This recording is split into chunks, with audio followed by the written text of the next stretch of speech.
आता application of nuclear technology. मी तुम्हाला मागच्या ह्याला सांगितलं की ऑगस्ट 1945 ला ऍटॉमिक अटॅक झाले होते. न्यूक्लिअर अटॅक मध्ये 6 ऑगस्ट 9 ऑगस्ट दोन्ही तारखा लक्षात ठेवणं गरजेचं आहे. त्यानंतर 1 वर्षाने अमेरिकेने त्याचा वापर लोक कल्याणासाठी करण्यासाठी अणुऊर्जा आयोगाची स्थापना केली. त्याच पद्धतीने जगभरात आता पहिले तर ऍटॉमिक एनर्जीचा वापर न्यूक्लिअर पॉवर प्लांट साठी होतोय, म्हणजेच काय एनर्जी तयार करण्यासाठी, इलेक्ट्रिसिटी तयार करण्यासाठी. त्यासोबतच आता काही दुसरे उपयोग आहेत. त्यामध्ये कमर्शियल लेवलवर ॲटॉमिक जे आयसोटोप्स आहेत किंवा जे ॲटॉमिक एलिमेंट्स आहेत त्याचा वापर कशासाठी होतोय, तर त्यात पहिलं ऍप्लिकेशन आहे स्मोक डिटेक्टर. हे लक्षात ठेवा, जे रेडिओ ऍक्टिव्ह आयसोटोप्स आहेत त्याचा वापर करून घरामध्ये स्मोक डिटेक्टर बसवलेले असतात. दूर किंवा काही त्यांना स्मोक आढळलं तर ते अलार्म प्रमाणे वाजतात, त्यामुळं हानी टाळते. ते आपल्याकडे साधारण जे ह्याच्यामध्ये असतात हॉटेल्समध्ये किंवा जे पब्लिक बिल्डिंग्स आहेत त्याच्यामध्ये स्मोक डिटेक्टर असतात, ते लाईटचा वापर करतात. जर समजा त्याच्यामध्ये दुसरं काय तर आलं मध्ये आणि त्याची विजिबिलिटी कमी झाली तर ते अलार्म वाजवतात. हॉस्टेलमध्ये पण असतात बऱ्याच ठिकाणी. नंतर रेडिओ इल्युमिनेन्स. हा आता रेडिओ इल्युमिनेन्स काय आहे? हा किरणोत्सर्गी पदार्थाचा गुणधर्मच आहे. आपण लहानपणी बघा तुमच्या हातात तसं रेडियमचं गाड्यासारखं किंवा बेल्ट यायचा, यात्रेत मिळत होता, तो रात्री चमकायचा. किंवा मग तुमचे काही घड्याळाचे ते डिजिट्स असतात ते सुद्धा रात्री चमकतात. म्हणजे घड्याळाचा जो काटा, तास काटा, मिनिट काटा, तो चमकतो. तर त्यासाठी रेडियमचा वापर केला जायचा. आता सध्या तो बंद आहे, कारण रेडियम रेडिओ ऍक्टिव्ह आहे, ते विषारी पण आहे. लहान मुलं वगैरे त्याचा वापर करू शकतात. म्हणजे लहान मुलांनी तोंडात वगैरे घातल्यानंतर त्याचं पॉइझनस आहे ते. नॉनस्टिक भांडे आणि फोटोकॉपियर. नॉनस्टिक भांड्याच्या निर्मितीमध्ये किरणोत्साराचा वापर केला जातो. त्यामध्ये फोटोकॉपियर पोलिनियमचा वापर करतात. आता सगळ्यात महत्वाचं शेतीमध्ये मी मागे सांगितलं की गॅमा रेज जे आहे त्याचं पेनिट्रेशन पॉवर जास्त आहे आणि त्याच्यामुळे काय होतं की त्याचं जे जर्मिनेशन आहे ते जर्मिनेशन पॉवर संपून जाते, त्यामुळे त्याला कोंब वगैरे येत नाहीत कांद्याला. एक एक बघूया आपण. Plant mutation. आता डीएनए मध्ये थोडासा जो बदल होतो तो बदलचा अभ्यास करण्यासाठी या गॅमरेजचा वापर केला जातो. सुरुवातीला ह्याचा प्रयोग तांदळावर करण्यात आला, मात्र हे घातक पण असू शकतं, त्यामुळे आता सध्या त्याच्यावर थोडं बंदी टाकलेली आहे.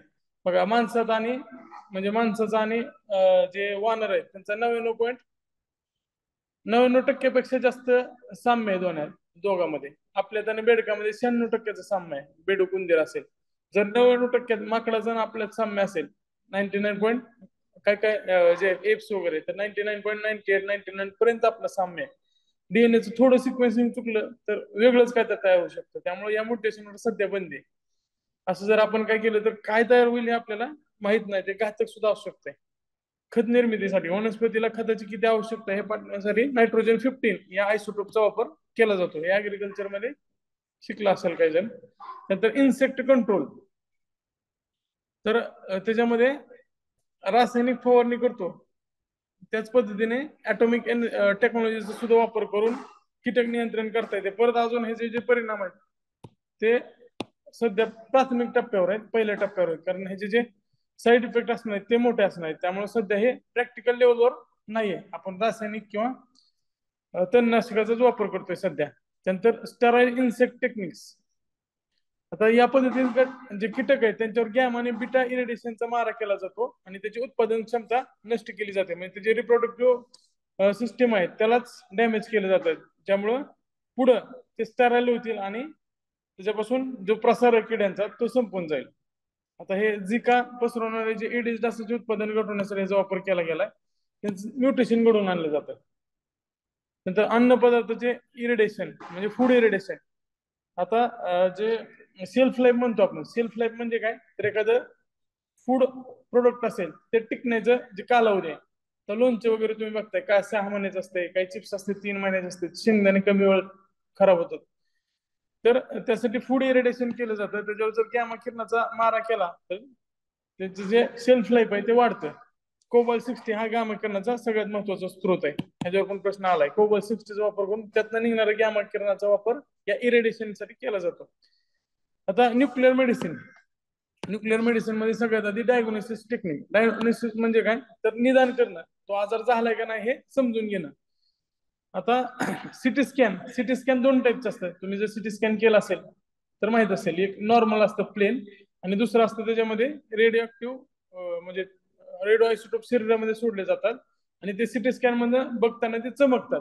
नेमकं आपल्याला म्हणजे कुठं काय प्रॉब्लेम आहे, समजा एखाद्या ठिकाणी फ्रॅक्चर असेल, एकदम हेअरलाईन असेल, तर तो साधे एक्सरे न समजत नाही. आणि सिटी मध्ये कॉम्प्युटर टोमोलॉजी, याच्यामध्ये वेगवेगळ्या अँगलनं रेस सोडले जातात, आणि ते रेडिओ ऍक्टिव्ह एलिमेंट शरीरात असल्यामुळे तो वेगळ्या कलरनं चमकतो, आणि आपल्याला चांगल्या पद्धतीने डिटेक्शन करता येतं. ट्रॅकेशियम 99 या आयसोटोपचा वापर केला जातो. ते फक्त 6 तासाचा हाफ लाईफ पिरियड आहे, त्यामुळे काय होईल, तो लवकर संपून जाईल शरीरात.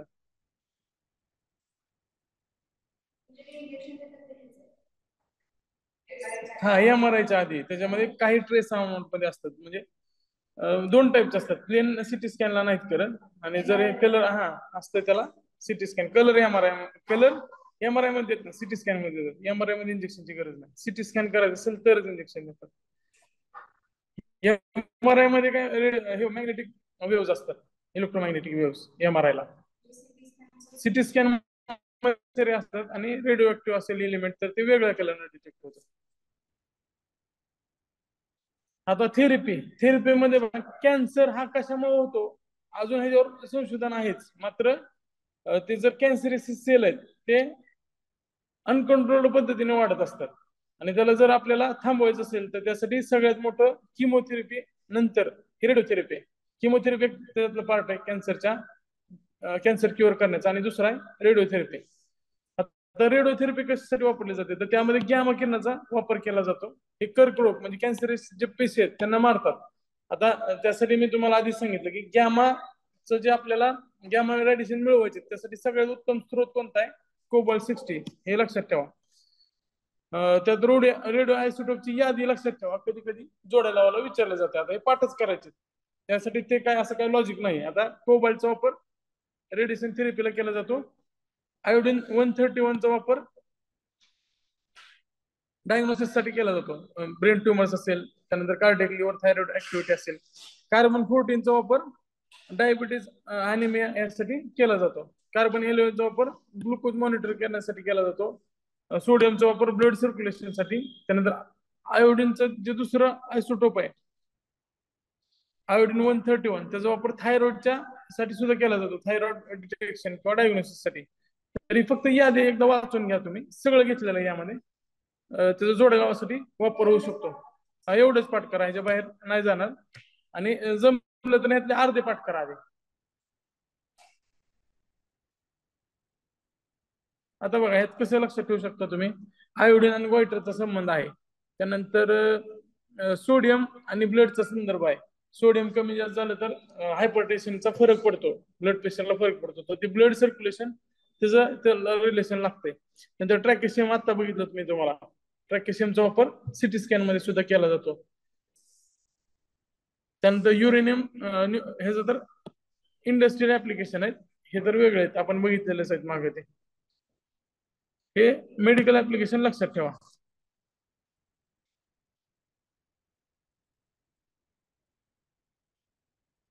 आता बघा, इरेडिएशन मुळे काय होईल, जसं आपण एक्सरेचा वापर करतो, एक्सरेचा वापर करून आपल्या हाडामध्ये क्रॅक आहे का ते शोधतो. तर एक्सरे ते तेवढे जास्त पॉवरफुल नाहीत की छोटे क्रॅक समजतील. आपल्या पण हाडामध्ये जर हेअरलाईन फ्रॅक्चर असेल तर ते सुद्धा एक्सरेने समजत नाही आपल्याला. मग इलेक्ट्रोमॅग्नेटिक वेव्हचा वगैरे वापर करावा लागतो एकदम. म्हणजे समजा मसलचं रप्चर असेल, मसल काय एक्सरे डिटेक्ट नाहीत करत, मग त्यासाठी MRI लागतो. पण त्याच्यापेक्षा वेगळे लिकेज असतील, समजा कॉम्प्लिकेटेड एखादी मशिनरी असेल आणि त्याच्यामध्ये काहीतरी लिकेज किंवा त्याचं करोजन झालं असेल, तर त्यासाठी मग रेडिओ ऍक्टिव्ह आयसोटोप जे त्याचा वापर केला जातो. कार्बन 14चा वापर केला जातो, जेणेकरून आपल्याला लिकेज वगैरे समजेल. तर रेडिओ आयसोटोप पासून थर्मल जनरेटर. आता स्पेस मिशन मध्ये तिथं जे विजेचा वापर करायला लागतो, आणि त्यासाठी मग काय एनर्जी जनरेशन करायची असते, आणि फ्युल वर पर्यंत वाहून नेणं अवघड आहे. त्यासाठी मग छोटे छोटे रिएक्टर असतात. तर प्युटोरियम नावाचं जे रेडिओ रेडिओ आयसोटोप आहे, तो थर्मल जनरेटर म्हणून काम करतो.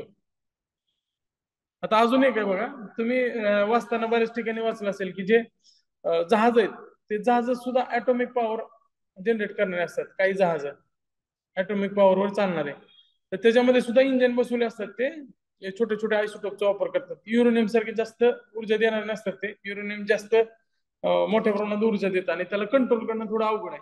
त्यापेक्षा हे प्लुटोनियम सारखे जे आहेत, जे कमी ऊर्जा तयार करतात आणि ते सहज छोट्या रिएक्टर मध्ये त्याचा वापर केला जाऊ शकतो.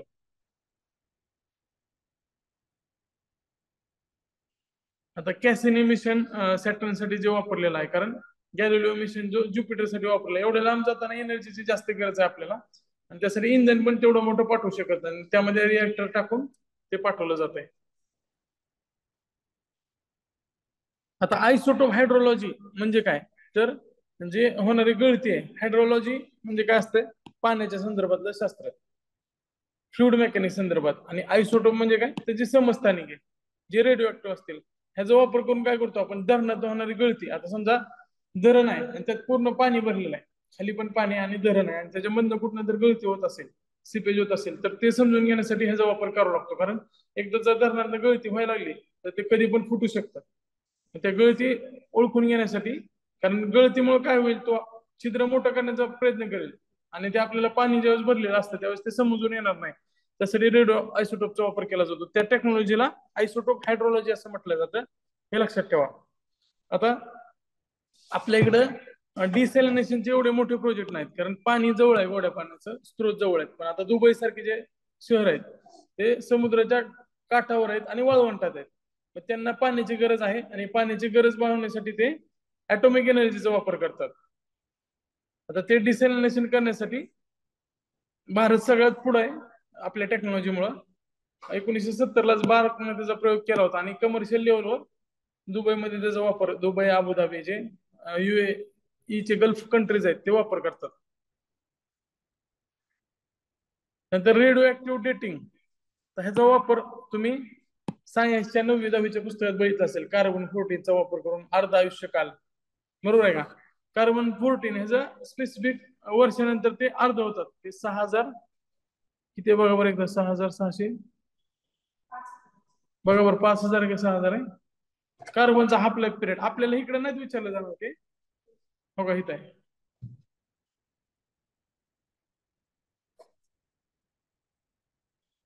ते सायन्सला विचारलं जाईल फील्डला, इकडे काय ते महत्वाचं नाही.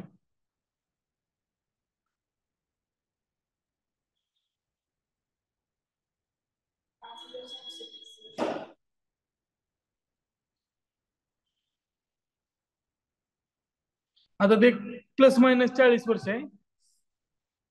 5730 इथं चुकलंय, इथं कट करा तुम्ही, टायपिंग मिस्टेक झाली. 5730 प्लस मायनस 40 हा त्याचा हाफ लाईफ पिरियड आहे. मग आता त्यामध्ये काय करतात की कार्बन-12, आता आपण आपल्या शरीरात 2 टाईपचे आहेत, कार्बन-12 आहे आणि कार्बन-14 आहे. तर कार्बन-14चं प्रमाण स्पेसिफिक असतं आपल्या शरीरात कार्बन-12च्या तुलनेत. आता जर समजा एखाद्या डेड बॉडी किंवा एखादा जर आपल्याला सांगाडा सापडला असेल, सांगाडा, तर त्या सांगाड्याचं वय किती आहे ते काढण्यासाठी त्याच्यात कार्बन-14च्या प्रमाणाचं कार्बन-12ची तुलना करतात. आता समजा प्रत्येक आता 100% मध्ये असं नॅचरल असेल रेशो, तो कमी जास्त असू शकतो. 80% कार्बन-12 असेल आणि 20% कार्बन-14 असतो नॅचरली. तर आता ह्याचं जे प्रमाण आहे तर ते फक्त 10% झालं असेल तर ह्याचं काय, अर्ध डिके झालेला आहे. ह्याचं प्रमाण जर कमी झालं असेल, ते मॅथमॅटिकल कॅल्क्युलेशन असतात. अर्ध डिके झालं म्हणजे त्याचा अर्थ काय, तर हे 5730 वर्षापूर्वीच आहे. जर ते 50% डिके झालं असेल तर मग त्याच्या निम्म 3000च्या आसपास कधी तर असेल त्याचं मृत होण्याचा कालावधी. मेल्यानंतर काय नवीन शोषण होणार नाही कार्बनचं, जे आहे तेच डिके होत राहील.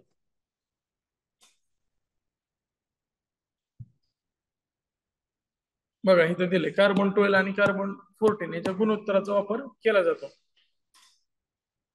युरेनियम लीड डेटिंग सिस्टीम, आता कार्बनचा हाफ लाईफ पिरियड फक्त 6000 वर्षाचा आहे. पण काय, आता जुने रॉक्स असतील त्याच्यामधनं कार्बन-14 संपून गेला असेल, कोट्यवधी वर्षापूर्वी आधी गाडले गेले. त्यासाठी मग 1 मिलियन ते 4.5 मिलियन पर्यंतच्या वर्षापूर्वीच्या खडकाचं मापन करण्यासाठी युरेनियम लीड डेटिंग टेक्निकचा वापर केला जातो. त्यानंतर पोटॅशियम ऍरोगोन डेटिंग आहे, हे सुद्धा खडकाचं वयोमानासाठी आहे. त्यानंतर रुबिडियम आणि स्ट्रॉन्शियम. आता ऑटॉन आणि स्टान्स यांनी त्या पद्धतीचा शोध लावला होता. रुबिडियमचा half life period 49 billion year आहे. त्यामुळे खूप जुने जे काही खडक असतील, खूप जुनं काही तर सापडलं असेल, त्यासाठी रुबिडियमचा वापर केला जातो. रुबिडियमचा वापर ऍटॉमिक क्लॉक मध्ये पण केला जातोय. आता लीड डेटिंगचा वापर पृथ्वीचं वयोमान काढण्यासाठी केलं जातं, किती वर्षापूर्वी पृथ्वीची निर्मिती झालेली आहे. आता ऍटॉमिक एनर्जी रिलेटेड काय संस्था आहेत, त्या संस्था बघूया. आता सगळ्यात आधी आपण डिपार्टमेंट ऑफ ऍटॉमिक एनर्जी सुरुवातीलाच बघितलंय. आता डिपार्टमेंट ऑफ ऍटॉमिक एनर्जीचे जे पहिले अध्यक्ष होते होमी बाबा होते. यासाठी 3 अध्यादेशाने डिपार्टमेंट ऑफ ऍटॉमिक एनर्जीची स्थापना केली आणि सध्या त्याचं मुख्यालय मुंबईला, हे पण लक्षात ठेवा. हे विभाग थेट पंतप्रधानाच्या अध्यक्षतेखाली आहे. म्हणजे 2 जे विभाग आहेत पंतप्रधानांच्या अखत्यारीत आहे, अध्यक्षतेखाली नाही. डिपार्टमेंट ऑफ स्पेस असेल, डिपार्टमेंट ऑफ ऍटॉमिक एनर्जी असेल किंवा रॉच असेल, ते सुद्धा डायरेक्ट पंतप्रधानाच्या अखत्यारीत येतंय. त्याचं काम काय असेल तर डिपार्टमेंट ऑफ ऍटॉमिक एनर्जी सगळ्या ह्याचा एक सर्वोच्च अपेक्स डिपार्टमेंट आहे, जे भारतात चालणाऱ्या ऍटॉमिक एनर्जीसाठी वापर असेल किंवा जे आपण अणु चाचण्या वगैरे सगळ्या घेतल्या ते सगळं त्याच्या अंतर्गत येते. तर त्या 3 संस्था आहेत, 3 इंडस्ट्रियल संस्था असतील, 7 संशोधन विभाग आहेत, 1 कंट्रोलिंग बॉडी आहे, 3 सेवा संस्था आहेत, 5 सार्वजनिक क्षेत्रातले उपक्रम आहेत. त्यातले महत्वाचे बघूया. Atomic energy commission of India, ह्याची स्थापना 3 ऑगस्ट 1948 ला झालेली आहे. बरोबर आहे का? आणि तिकडे अमेरिकेचा 1946 ला झालेला आहे. पहिला अणुऊर्जा आयोग अमेरिकेने स्थापन केला 1946 चा. या आयोगाचं काम आहे रिसर्च अँड डेव्हलपमेंट आणि इनोव्हेशन वर कोऑर्डिनेशन करणं. पुढे 1 मार्च 1958 ला सरकारच्या ठरावानुसार जो हा आयोग आधी स्थापन झाला होता तो डिपार्टमेंट ऑफ ऍटॉमिक एनर्जीच्या अंतर्गत आला. सुरुवातीला कमिशन स्थापन झाले, त्यानंतर ऍटॉमिक एनर्जीचा डिपार्टमेंट स्थापन झालाय. ह्याचे पहिले अध्यक्ष होमी बाबा होते. NK व्यास आता सध्या कोण आहेत बघा, ते सारखे चेंज होत राहतात.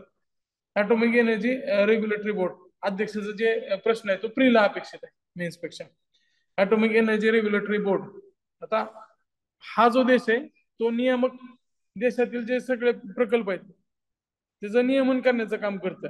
आता तुम्ही बऱ्याच वेळा ऐकलं असेल इराण किंवा इराकवर हल्ला केला होता, कारण इराकने त्याचे जे सगळे काय कंट्रोल आहेत किंवा इराणवर ज्यांनी बहिष्कार टाकला, इराककडे तर काही सापडलंच नाही, पण इराणवर अमेरिकेनं वगैरे बहिष्कार टाकलाय सध्या आंतरराष्ट्रीय राजकारणात. कारण जे इंटरनॅशनल ऍटॉमिक एनर्जीचं असोसिएशन आहे त्याला त्यांनी त्यांचे न्यूक्लिअर पॉवर प्लांट बघण्यासाठी खुले केले नाहीत. अमेरिकेचा असा आरोप आहे की इराण त्याचा वापर अणु बॉम्ब निर्मितीसाठी करू शकतोय. आता या IAEA चा सदस्य भारत आहे, मात्र अजून त्यानं स्वाक्षरी केलेली नाही. त्यामुळे IAEA देखरेखीखाली भारतातील ऍटॉमिक पॉवर प्लांट येत नाहीत. जर समजा तारापूर असेल किंवा आपलं कल्पकम असेल तर तिथं कधी पण येऊन ते चेक करू शकतात. पण जर आपण त्यांचं जे मेमोरंडम ऑफ अंडरस्टँडिंग आहे, त्यांचं जे करार आहे, कॉन्ट्रॅक्ट आहेत, त्याला जर आपण सह्या केल्या तर उद्या तिथलं जे सुरक्षिततेसाठी आणि नियमनासाठी त्यांचे जे गाईडलाईन्स आहेत ते आपल्याला फॉलो करावं लागतील आणि ते कधी पण येऊन ते चेक करू शकतील.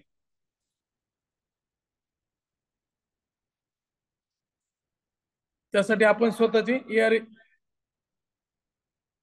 ERB ची स्थापना केली. आता त्यामध्ये काय space review safety review committee for operating plants, आता वेगवेगळ्या कमिटी आहेत. Safety review committee for application of radiation, advisory committee for project safety review आणि advisory committee of nuclear safety, अशा वेगवेगळ्या कमिट्या स्थापन केलेल्या आहेत ज्या या सेफगार्डचं इन्शुरन्स किंवा इन्शुअर करतात की सगळं व्यवस्थित चालू आहे.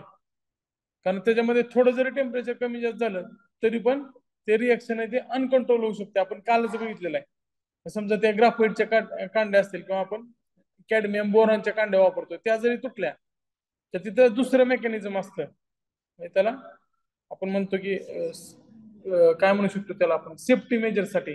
स्टेपनी कशी असते गाडीत, एखादं टायर पंक्चर झालं तर तिथं सेफ्टी मेजर खूप जास्त घ्यावे लागतात. थोडं जरी कमी जास्त झालं तरी पण मोठा इन्सिडेंट घडू शकतो, जसं फुकुशिमाला झालं होतं सुनामी आल्यानंतर. आणि ते सगळं कशावर चालतं, सॉफ्टवेअरवर चालतं. आपल्या इकडे पण कल्पकमला एक ट्रोजन हॉर्सनं हल्ला केला होता. ट्रोजन हॉर्स नावाचा एक म्हणजे सॉफ्टवेअर मधला व्हायरस आहे. आता R&D मध्ये एकूण 6 संस्था आहेत, त्यातली बार्क सगळ्यात महत्वाची. 1954 ला भारत सरकारने होमी बाबाच्या संकल्पनेतून ऍटॉमिक एनर्जी इस्टॅब्लिशमेंट नावाची संस्था स्थापन केली होती आणि त्याची जबाबदारी त्यांच्याकडे दिली होती.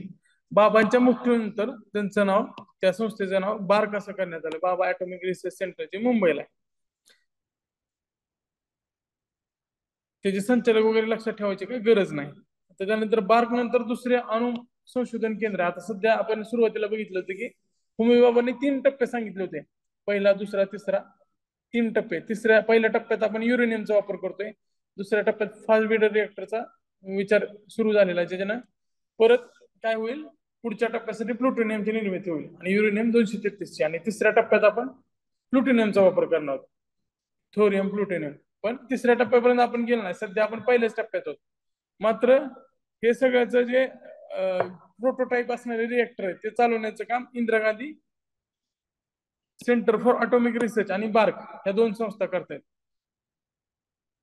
आता ह्याचं जी सुरुवात झाली होती 1971 ला, ते रिएक्टर रिसर्च सेंटर म्हणून झाली होती. 1985 ला राजीव गांधीने त्याचं नाव Indira Gandhi centre for atomic research असं केलं. ही दुसऱ्या टप्प्यासाठी FBR जे आहे त्या कार्यक्रमासाठी काम करते. कारण दुसरा टप्पा जर यशस्वी झाला तर FBRचं जे टेक्नॉलॉजी आहे, फास्ट ब्रीडर रिएक्टर, त्यापासून आपल्याला इफिशियन्सी वाढवता येईल. मी मागे सांगितलं की कित्येक बिलियन वर्षाची गरज या FBR न भागवता येईल. कल्पकम या ठिकाणी त्याचं केंद्र कार्यरत आहे. तिथे कामिनी नावाचं रिएक्टर आहे, कल्पकम ॲटॉमिक मिनी रिएक्टर कामिनी. हे सुद्धा IGCAR च्या अंतर्गत येत आहे. त्यानंतर बघा, संशोधन केंद्रामध्ये atomic minerals directorate for exploration and research, हैदराबादला त्याचं मुख्यालय अणुखनिजाचं उत्खननासाठी. ते काय करतं, आपल्याकडे जादूगडा वगैरे ठिकाण आहे जिथं युरेनियम सापडतं, खालच्या साईडला थोरियम सापडतं पूर्व किनाऱ्यावर. तर डिपार्टमेंट ऑफ ॲटॉमिक एनर्जीचं सगळ्यात जुनं केंद्र आहे, 1948 ला स्थापन झालेलं आहे. नंतर Raja Ramanna centre for advance technology, हे बिगर आण्विक संशोधनामध्ये कार्य करतात. जसं लेझर्स असतील, ऍक्सिलेटर्स असतील. राजा रामन्नाच्या मृत्यूनंतर त्याचं नाव देण्यात आलं. त्यानंतर व्हेरिएबल एनर्जी सायक्लोट्रॉन सेंटर, आता यामध्ये प्रोटॉन, ड्यूट्रॉन आणि अल्फा कणाची निर्मिती केली जाते. सायक्लोट्रॉनचा वापर ऍटॉमिक क्लॉक मध्ये सुद्धा केला जातोय.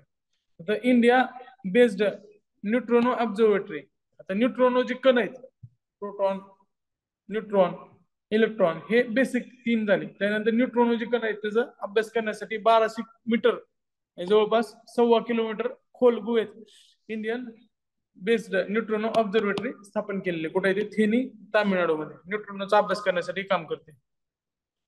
त्यानंतर आपण मागे बघितलं होतं की जे पहिला टप्पा आहे त्यामध्ये आपल्याला सुरुवातीला हेवी वॉटरसाठी परकीय आयातीवर किंवा त्याच्यावर अवलंबून राहावं लागत होतं. 1974 ला आपण पोखरणची अणुचाचणी केली. त्यानंतर आपल्याला या सगळ्या गोष्टी मिळणं बंद झालं. आपला राजस्थानचा आणि तामिळनाडूचा जो रिएक्टर आहे तो अर्धाच बांधलेला होता. त्यासोबतच जड पाणी आपण अमेरिका आणि ब्रिटनकडनं आयात करत होतो. त्यानंतर मग आपण स्वतःचे काही कूलंट आणि मॉडरेटर म्हणून जड पाणी वापरतो आपण पहिल्या टप्प्यात. तर त्यासाठी हेवी वॉटर बोर्ड स्थापन करण्यात आले. त्यात 7 प्रकल्प आहेत, सगळे लक्षात राहणार नाहीत. महाराष्ट्रातलं थळ वायशेत केमिकल फॅक्टरीसाठी फेमस आहे. तर तिथं थळमध्ये जड पाणी म्हणजे काय असतं, D2O, साधा जो हायड्रोजन आहे त्याच्यामध्ये 1 प्रोटॉन आणि 1 इलेक्ट्रॉन असतो. पण त्यामध्ये जर न्यूट्रॉन असेल तर त्याला ऍटॉमिक नंबर 1च आहे, मास नंबर 2 आहे, कारण 1 प्रोटॉन 1 न्यूट्रॉन आहे. ड्यूटेरियम, ट्रिटियम मध्ये काय असतं, 2 न्यूट्रॉन आणि 1 प्रोटॉन. तर हा D2O म्हणजे काय, तर हा H आहे, तो या टाईपचा H आहे, त्याला असं पण लिहिलं जातं. ड्यूटेरियमवर प्रश्न पण आला होता खालीलपैकी ओळखा म्हणून, मागच्या प्रीला आला होता कदाचित. नंतर तालचेर, तुतीकोरन, कोटा, हाजिरा, बडोदा आणि मुनगुरू या ठिकाणी जड पाणी प्रकल्प आहे. त्यानंतर नांगल इथं सुद्धा तो स्थापन केला होता, मात्र सध्या तो बंद केलेला आहे. पहिला कोणत्या भारतातला, नांगल पंजाब मधला, सध्या तो बंद आहे. आता D2O तयार करत असेल तर त्याच्या पद्धती दोन्ही पण लक्षात ठेवा, अमोनिया हायड्रोजन एक्सचेंज आणि हायड्रोजन सल्फाइड वॉटर एक्सचेंज. त्याच्यामुळे आपल्याला जे न्यूट्रॉन आहे हायड्रोजन मधला, साध्या हायड्रोजन मध्ये न्यूट्रॉन नसतो त्याच्या न्यूक्लियस मध्ये, मात्र हे तयार करण्यासाठी अमोनिया हायड्रोजन एक्सचेंज आणि हायड्रोजन सल्फाइड वॉटर एक्सचेंज पद्धत वापरली जाते. त्यातले जे मुनगुर आणि कोटा आहे तिथे हायड्रोजन सल्फाइड वॉटर एक्सचेंज वापरली जाते आणि इतर ठिकाणी अमोनिया हायड्रोजन एक्सचेंज पद्धतीचा वापर करून D2O ची निर्मिती केली जाते. नंतर न्यूक्लिअर फ्युल कॉम्प्लेक्स, मी तुम्हाला आधी सांगितलं की जे नॅचरल पद्धतीने युरेनियम मिळतं, समजा आता खनिजनं काढलं, त्यामध्ये पर्सेंटेज कसं असतं, 99 समजा 3% आसपास युरेनियम 238 असेल.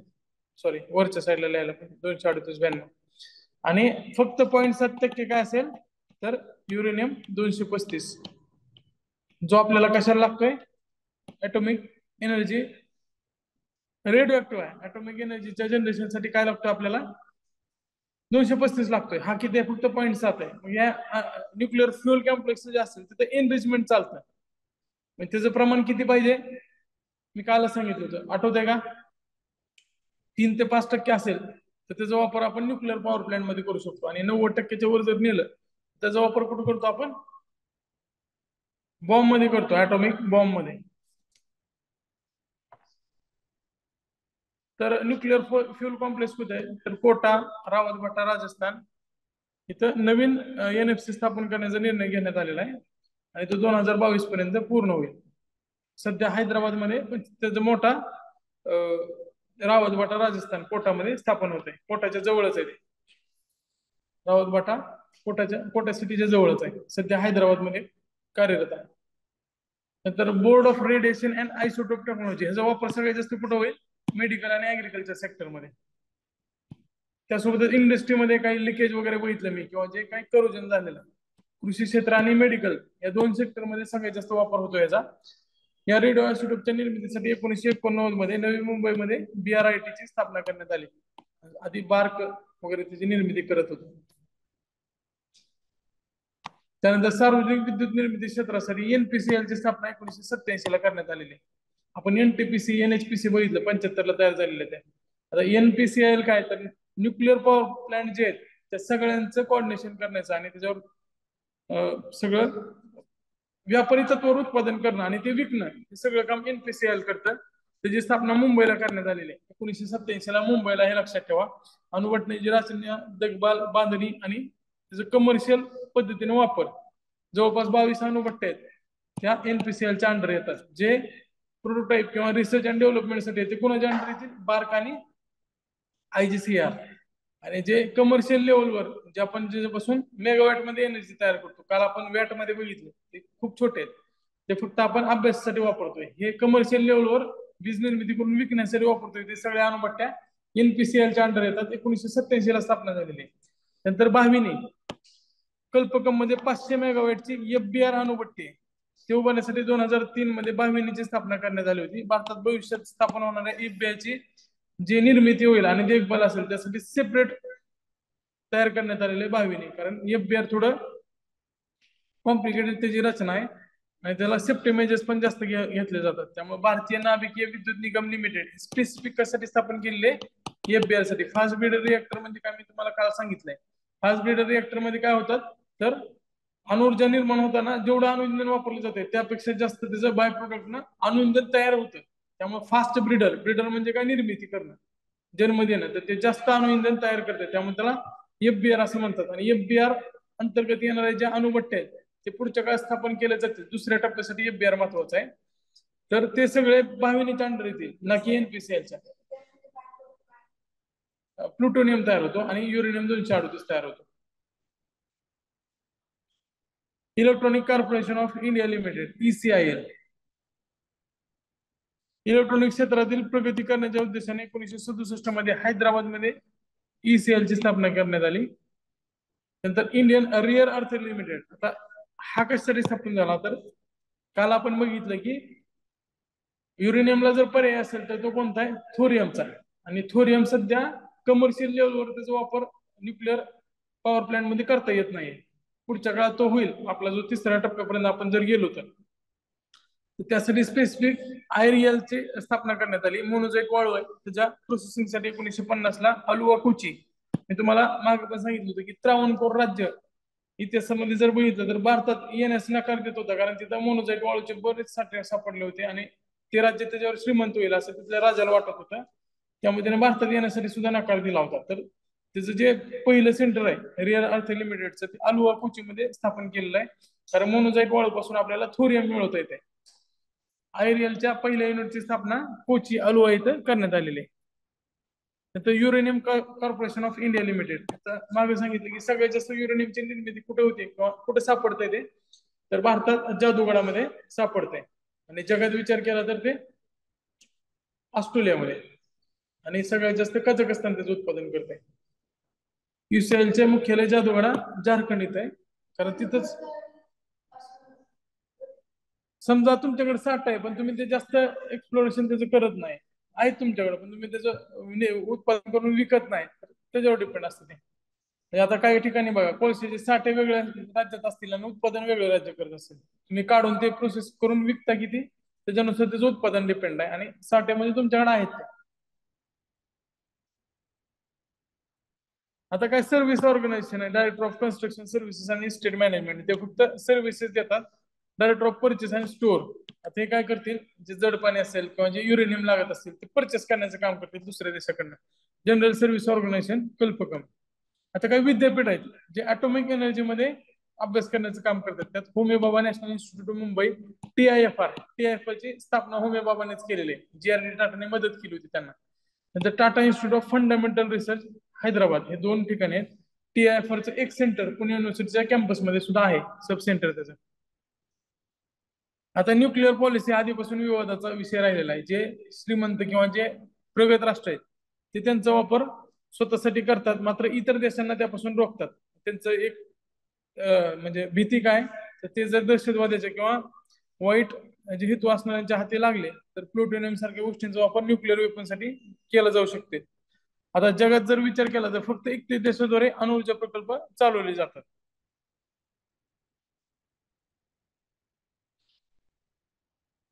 आता यामध्ये बघा ऑस्ट्रेलिया जे आहे ते जगातले सगळ्यात जास्त युरेनियमचे साठी ऑस्ट्रेलियामध्ये जगाचे 33%, आणि उत्पादन करण्यात ते तिसऱ्या नंबरला आहे, म्हणजे इंधन दुसऱ्यांना विकतो तो. मात्र तो स्वतः अणुऊर्जेला पूर्णपणे विरोध करतो. त्या देशात एकही अणुविद्युत प्रकल्प नाही, असं नाही की ते तयार करू शकत नाही किंवा वापरू शकत नाही, तिथल्या जनतेचा विरोध आहे. आपल्या इथं पण म्हणजे पहिल्यांदा कल्पकमला विरोध झाला होता, त्यानंतर जैतापूरला विरोध झाला होता. ते कशामुळे, फुकुशिमा मध्ये ऍक्सिडेंट झाला होता 2011 मध्ये सुनामी आल्यानंतर. मात्र भारताच्या स्वातंत्र्यानंतर भारताने 2 वर्षातच अणुबॉम्ब तयार करू शकतो, मात्र आपण ते करणार नाही असं जवाहरलाल नेहरूंनी सांगितलं होतं. कारण त्यांनी NIAM म्हणजे नाम, non alignment movement, non align movement मध्ये काय तर कुणाला सपोर्ट करायचा नाही, शीतयुद्धात जायचं नाही. कारण आंतरराष्ट्रीय राजकारणात त्यावेळेस 45 ला वापर अमेरिकेने केला होता आणि पुढच्या शीतयुद्धात ते वापरलं जाईल अशी भीती होती.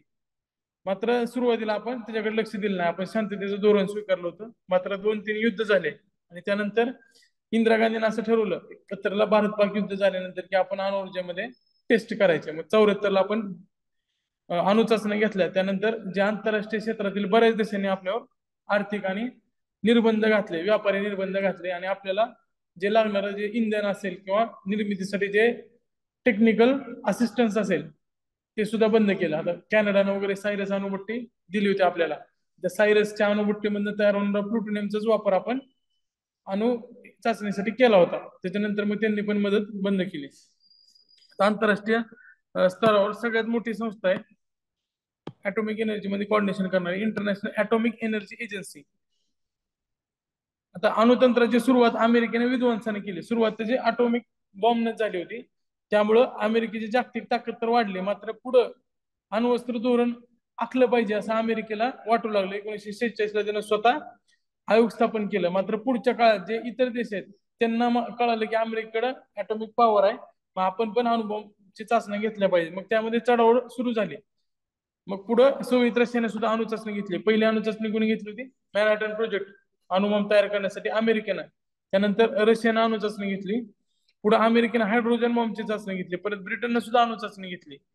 परत पुढच्या टप्प्यात रशियानं सुद्धा हायड्रोजन बॉम्बची चाचणी घेतली. असे स्पर्धा लागली होती, कारण ते दोन ध्रुव होते, दोघांना पण काही देश आपल्या जवळ घ्यायचे होते आणि दोघांना पण सगळ्यात जगात महासत्ता बनायचं होतं. त्यामुळे त्या दोघांना त्या स्पर्धेमध्ये रोखायचं असेल तर कुठली तरी एक संस्था पाहिजे जे दोघांना शांत करेल किंवा कोऑर्डिनेशन करेल. आणि सगळ्यात जास्त भीती संयुक्त राष्ट्र संघटनेला वाटत होती. 1953 ला अमेरिकेचे त्यावेळेसचे राष्ट्राध्यक्ष आयसेनहॉवर यांनी ॲटॉमिक एनर्जी हे शांततेसाठी वापरले पाहिजे, त्यासाठी ॲटम्स फॉर पीस ही संकल्पना मांडली. मात्र त्यावेळेस सोव्हिएत रशियाने याचा विरोध केला होता.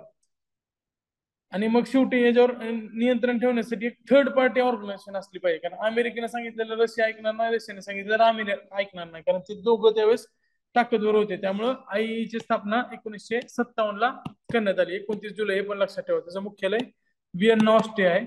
भारत सदस्य राष्ट्र आहे, मात्र भारताने करारावर सही केली नाही. करारावर अजून सही केलेली नाही. त्यामुळं त्यांचे सेफगार्ड्स मेजर आहेत किंवा त्यांना आपल्याकडचं कधी पण येऊन चेक करण्याचा सध्या अधिकार नाही, कारण करारावर अजून भारतानं सही केलेली नाहीये. नंतर IAEA ची प्रमुख उद्दिष्ट आणि कार्य काय, तर अणुतंत्राचा लष्करी कार्यासाठी वापर होऊ नये हे सगळ्यात महत्वाचं काम आहे. म्हणजे अणुबॉम्बसाठी वापर होऊ नये आणि जगातील सर्व अणुप्रकल्प आहेत जे एनर्जीसाठी किंवा कमर्शियल यूज म्हणजे वेलफेअरसाठी वापरले जात असतील त्याचे सेफगार्ड मेजर्स काय आहेत आणि त्याच्यामध्ये देखरेख करणं हे सगळं काम IAEA करतंय. तर महत्वाचे आंतरराष्ट्रीय करार कोणते, तर partial nuclear test ban treaty हे महत्वाचं आहे. PTBT काय, तर ह्याच्यामध्ये आपल्याला जे अणु चाचण्या घेतल्या जातात त्या अणु चाचण्याला बंदी घालणं किंवा ते वीज निर्मितीसाठी असेल किंवा अणुबॉम्बसाठी असेल त्या सगळ्यांसाठी ते म्हणजे मर्यादित करण्याचा प्रयत्न करते. आता ही बंदीची मागणी कोणी केली होती, तर अमेरिका आणि रशियाने अणुचाचण्या बंदीची संकल्पना मांडली होती. यांनी शेकडो चाचण्या आधीच घेऊन बसले होते आणि त्यांना असं वाटत होतं की ह्याचा वापर जर दहशतवाद्यांनी केला तर त्याचा सगळ्यात जास्त अटॅक पहिल्यांदा रशिया आणि अमेरिकावरच होईल आणि त्यांना स्वतःची भीती होती. त्यामुळं त्यांनी ह्या चाचणीसाठी बंदी घातली. 1960 ला फ्रान्सने आणि 1964 ला चीनने अणुचाचणी केली आणि अण्वस्त्र देशाची यादीत भाग घेतला आणि यानंतर मग भारत अणुचाचणी करणार असं दिसून येत होते. या सगळ्याचा विचार करत अमेरिका आणि रशियाने अणुचाचणी बंदीची संकल्पना मांडली, पण बाकीच्या देशांनी ह्याला काय दाद दिली नाही, कारण त्यांना पण अणुचाचण्या करायच्या होत्या. ह्यांनी काय सांगितलं होतं की आतापर्यंत ज्यांनी चाचण्या केल्या ते ठीक आहे, त्याच्यानंतर कोणी चाचण्या करायच्या नाहीत. पण त्याच्या आधी अमेरिकेने शेकडो म्हणजे 166 हवेत, सोव्हिएतने 82 आणि ब्रिटनने 21 चाचण्या केल्या होत्या. त्यात फक्त अमेरिकेने जमिनीखाली 22 चाचण्या केल्या होत्या. आता हवेत अणुचाचणी करायची नाही, आपण जे सगळं केलं ते जमिनीत केलं होतं, बरोबर आहे का. पोखरण असेल किंवा पोखरणच्याच 2 चाचण्या झालेल्या आहेत. नंतर ट्रिशोल्ड टेस्ट बिन बॅन ट्रिटी, आता जमिनीखालील चाचण्यांनाही मर्यादा असावी या उद्देशाने 1974 ला TTBT threshold test ban treaty जर मोठी असेल तर त्याचा इम्पॅक्ट होऊ शकतो. त्यामुळे अमेरिका आणि सोव्हिएत रशियाने तो संमत केला. जमिनीखालील चाचणी जी असेल त्यामध्ये 150 किलोटन यापेक्षा जास्त ॲटॉमिक फ्यूल वापरलं जाऊ नये. नंतर नॉन प्रोलिफरेशन ट्रिटी अण्वस्त्र प्रसारबंदी करार हा 1970 पासून अंमलात आला. NPT काय, तर 1967च्या आधी ज्यांनी चाचण्या केल्यात ही तारीख महत्वाची आहे.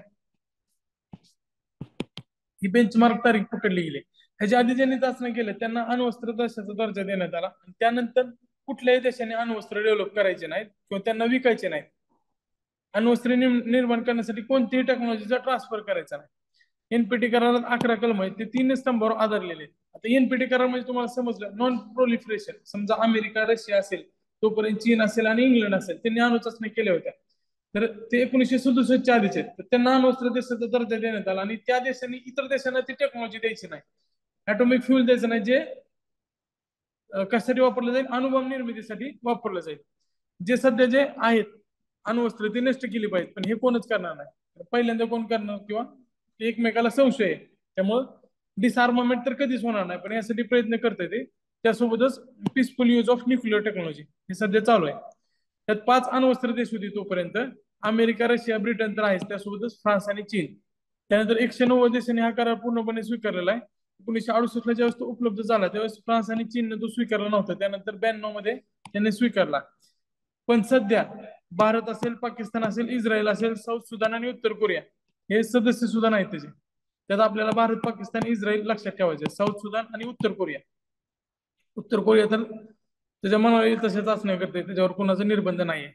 भारत पाकिस्तानला एकमेकाविषयी संशय आहे. इस्रायल सध्या युद्धाच्या छायेतच असते सारखं, आणि साऊथ सुदान हा वेगळा देश आहे हे लक्षात ठेवा. या 5 देशांनी त्या NPT वर सही सुद्धा केली नाही आणि त्याचा सदस्य सुद्धा नाहीये. आता NPT नुसार अण्वस्त्र नसणारे परंतु अणुचाचण्या केलेले 2 सदस्य आहेत, त्यामध्ये भारत आणि पाकिस्तान. त्यांनी ॲटॉमिक पॉवर आहेत त्या दोघांकडे, पण त्यांनी सह्या नाहीत केलेले. मात्र अण्वस्त्र नाही आणि अणुचाचणी नाही केली, पण मात्र अण्वस्त्रधारी असणारा देश जो NPTचा सदस्य नाही तो इस्रायल आहे, कारण त्याला अमेरिका सगळं देते.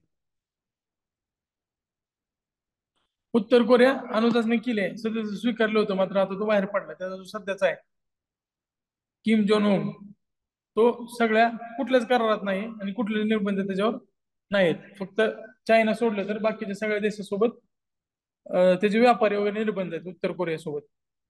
इथं चुकून NIT झालंय काय ठिकाणी. भारताने सुरुवातीपासूनच NPT स्वीकारलेलं नाही. या विरोधाचे मेन कारण काय तर NPTचा भेदभाव पण आहे. त्यांनी स्वतःच पोट भरल्यानंतर ते इतर जण उपाशी राहावेत असा त्याचा उद्देश होता. जे सुरुवातीचे 5 देश आहेत त्यांनी काय केलं, आता आपण चाचणी केल्या इथनं पुढे दुसऱ्यांना करू द्यायचं नाही. त्यामुळे भारतानं त्या धोरणाला विरोध केला होता. कारण ते डिस्क्रिमिनेशनच्या आधारावर होतं. त्यासोबत डिसआर्मामेंट करण्यासाठी कोणतीच वेळ निश्चित नाहीये. त्यामुळे कोण आधी करणार ह्याच्याविषयी सुद्धा प्रश्न आहे. NPT मधील अण्वस्त्रासाठीचे देश, बिगर साठी असणारे देश यासाठी वेगळे नियम आहेत. जे अण्वस्त्रधारी आहेत ते डेव्हलपमेंट करू शकतात, पण ज्याच्याकडे अण्वस्त्र नाहीत, तारीख कोणती बेंचमार्क 1 जानेवारी 1967, त्यानंतर त्यांनी काही टेस्ट करायचे नाहीत आणि अण्वस्त्र निर्मिती सुद्धा करण्याची प्रयत्न सुद्धा करायचा नाही. मात्र ह्याच्यामुळे काय होतंय, भारताच्या अणु ऊर्जा तंत्रज्ञानाची प्रगती खुंटली, कारण इतर देश भारताला मदत करत नाही. नवीन आलेली टेक्नॉलॉजी असेल किंवा अणुइंधन असेल, त्यामुळे भारताने अणुऊर्जा स्वबळावर उभारलेली आहे. ध्रुव होतं ते पहिलं स्वदेशी बनावटीचं, आपण काल बघितलं जर्मनीला भारतानं तयार केलं ध्रुव आहे ते पहिल्या स्वदेशी बनावटीचं रिएक्टर होतं. भारत स्वबळावर 6700 मेगावॅट 80 मेगावॅट एवढी वीज निर्मिती करते. जर भारत NPTचा सदस्य असता तर 10 पट जास्त वीज निर्मिती करू शकला असता. मात्र आपण NPTला अजून सही केलेलं नाही. NPTच्या वेळेस अंमलात आली 1970ला. त्यानंतर 4 वर्षांनी भारतानं स्माइलिंग बुद्धा नावाने पहिली पोखरण चाचणी घेतली. आंतरराष्ट्रीय राजकारणाचे पडसाद उमटले आणि भारताला अणुऊर्जेच्या टेक्नॉलॉजी बाबतीत सगळ्या देशांनी मिळून एकाकी पाडलं. आणि जे सध्या चालू असणारे प्रोजेक्ट आहेत ते पण अर्धवट सोडून गेला. राजस्थानमध्ये कॅनडा मदत करत होता, त्यांना मदत करायचं सोडलं. आता भारतानं चाचणी घेतल्यानंतर त्याचं पडसाद काय म्हटलं तर CTBT एक सर्वकष अणु चाचणी बंदी करार, comprehensive nuclear test ban treaty. आता अणु चाचणीवर मर्यादित बंदी असणारा सुरुवातीला आपण बघितलं होतं partial atomic test ban treaty PTBT. मात्र हवेत त्यामध्ये पाण्यात आणि हवेत अणु चाचणीवर बंदी घालण्यात आली होती, मात्र जमिनीत करता येत होती. 1974ला भारतानं PTBTच्या अधीन राहून जमिनीखाली अणु चाचणी केली होती. पुढे चालून सगळ्याच अणु चाचणीवर बंदी घालण्याचा प्रस्ताव संयुक्त राष्ट्रात मांडण्यात आला आणि पुढे 1996ला CTBTला मान्यता देण्यात आली. आता कुठल्याच पद्धतीने आणि कसलीच अणु चाचणी करता येणार नाही, मग ती लष्करी असो किंवा मग नागरी असो. हे कधी केले? 1996ला केलेले.